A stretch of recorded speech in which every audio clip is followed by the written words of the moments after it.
wabarakatuh. Welcome back to my channel. Di channel kali ini saya akan menjelaskan tentang 3 uji kelayakan model. Yang pertama itu ada uji F, yang kedua itu ada coefficient determinasi, dan yang ketiga itu ada uji T. Nah, sebelum ditonton dan disimak videonya, jangan lupa untuk di like, comment, dan subscribe. Dan langsung saja kita simak video tutorial dan penjelasannya ya. Check it out. Nah, langsung saja di sini saya akan melakukan 3 uji kelayakan, yaitu ada uji kelayakan model uji F, yang kedua coefficient determinasi, dan yang ketiga itu uji T. Terlebih dahulu saya akan menjelaskan untuk uji kelayakan model atau uji F. Nah, di sini tuh uji kelayakan model atau biasa dikenal dengan uji F itu digunakan untuk menjelaskan apakah semua variabel bebas yang dimasukkan ke dalam model secara bersama-sama mempunyai pengaruh terhadap variabel terikat, atau dengan kata lain model fit atau tidak. Apabila uji F tidak berpengaruh, maka penelitian tidak layak untuk dilanjutkan karena model penelitian tidak mampu menjelaskan adanya hubungan antara variabel independen dengan dependen. Dan bisa juga hal ini terjadi karena adanya hubungan antara variabel independen atau multikoliniaritas sehingga menyebabkan model penelitian menjadi tidak fit. Dan di dalam uji kelayakan model atau uji F ini terdapat juga hipotesis. Hipotesis dalam uji F ini ada 2. Yang pertama, berdasarkan perbandingan F statistik dengan F table, maka jika F statistiknya itu lebih kecil dari F table, maka H kosongnya ini diterima, yang artinya variabel independen X secara bersama-sama tidak berpengaruh terhadap variabel dependen Y. Namun sebaliknya, jika F statistiknya itu lebih besar dari F table, maka H-nya diterima, yang artinya variabel independen X secara bersama-sama berpengaruh terhadap variabel dependen Y. Dan yang kedua di sini ada berdasarkan probabilitas. Nah, lanjut, berdasarkan probabilitas ini, jika probabilitas F statistiknya lebih besar alfa 0,05, maka H kosongnya ini diterima, yang artinya variabel independen X secara bersama-sama tidak berpengaruh terhadap variabel dependen Y. Namun sebaliknya, jika probabilitas F statistiknya itu lebih kecil dari alfa 0,05, maka HA diterima, artinya variabel independen X secara bersama-sama berpengaruh terhadap variabel dependen Y. Nah, di sini juga ada proses uji F dengan menggunakan program Fuse. Sebelumnya saya sudah mensiapkan datanya terlebih dahulu ya teman-teman, yang bisa teman-teman lihat di sebelah kiri. Dan di sini tuh kita juga bisa klik nama persamaannya itu di X01 dalam work file yang sudah kita siapkan terlebih dahulu ya. Dan dalam file tersebut kita juga mendapatkan hasil output proses uji F itu dengan menggunakan program Fuse ya teman-teman ya. Dan hasilnya itu bisa kalian lihat sudah ada di layar. Nah, di sini tuh pada output di atas ini menunjukkan bahwa nilai F statistiknya itu sebesar 8,04153T itu lebih besar dari F table 0,000014. Maka dapat disimpulkan bahwa HA-nya diterima. Maka dengan demikian dapat disimpulkan bahwa variabel-variabel independen dalam penelitian ini yang terdiri dari size, ROA, DAR, NTF, dan suku secara bersama-sama memiliki pengaruh terhadap ISR. Nah, di sini tuh penjelasan dari output proses uji F ya teman-teman ya, yang sudah saya jelaskan. Dan selanjutnya tuh saya akan menjelaskan tentang uji coefficient determinasi. Apa sih uji coefficient determinasi?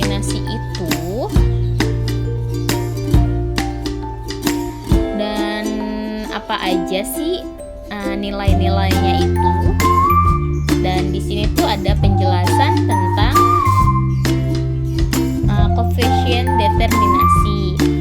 Hasil koefisien determinasi ini menjelaskan seberapa jauh kemampuan model regresi dalam menerangkan variasi variabel bebas mempengaruhi variabel terikat. Semakin besar hasil R-squared akan semakin baik karena hal ini mengidentifikasi semakin baik variabel independen dalam menjelaskan variabel dependen. Dan nilai R-squared berada antara 0 sampai 1 dengan penjelasannya itu sebagai berikut. Nilai S-squared harus berkisar 0 sampai 1.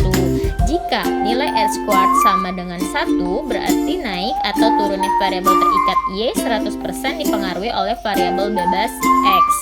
Jika nilai R-squared dengan 0, berarti tidak ada hubungan sama sekali antara variabel independen terhadap variabelnya.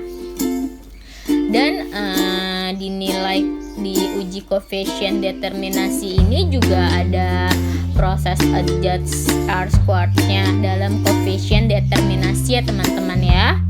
Dan hasil outputnya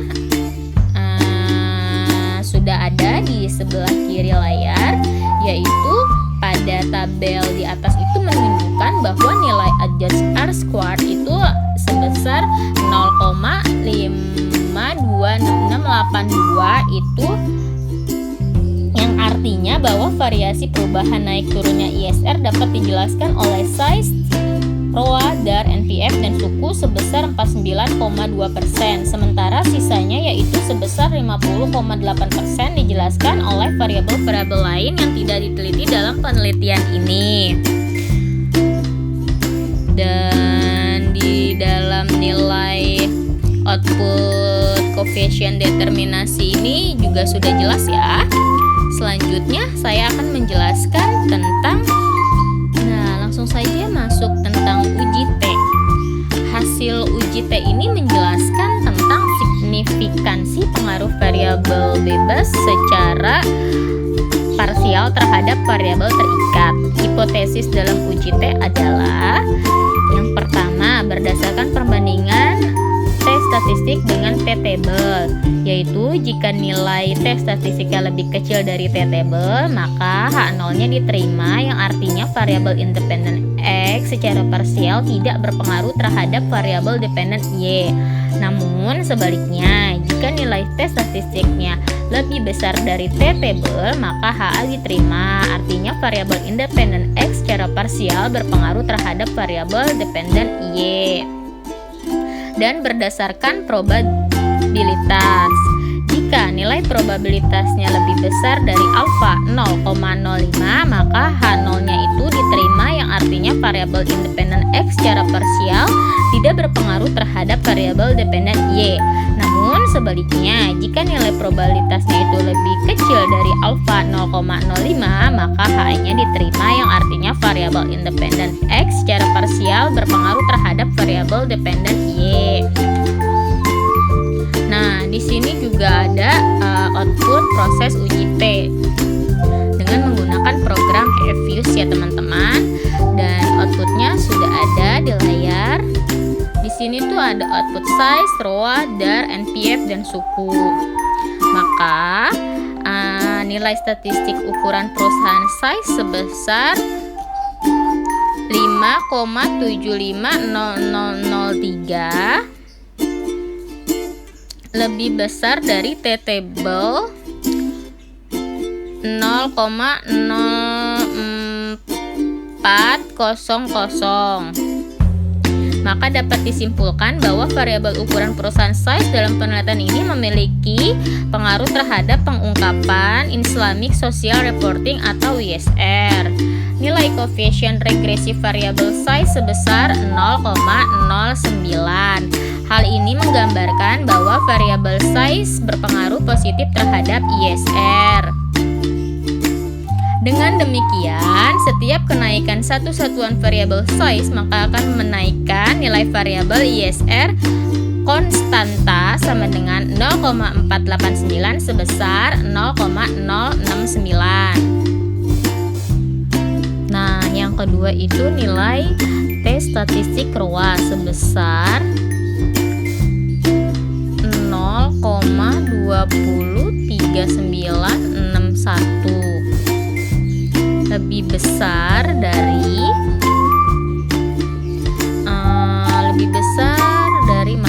lebih kecil dari 0,8399.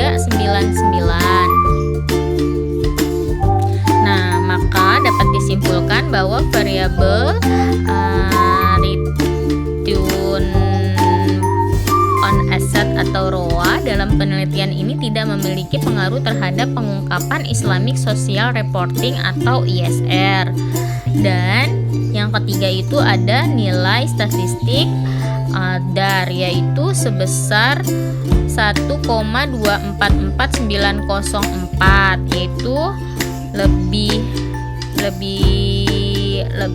besar dari T-table 00206, yaitu maka dapat disimpulkan bahwa variabel debt to asset ratio DAR dalam penelitian ini tidak memiliki pengaruh terhadap pengungkapan Islamic Social Reporting ISR.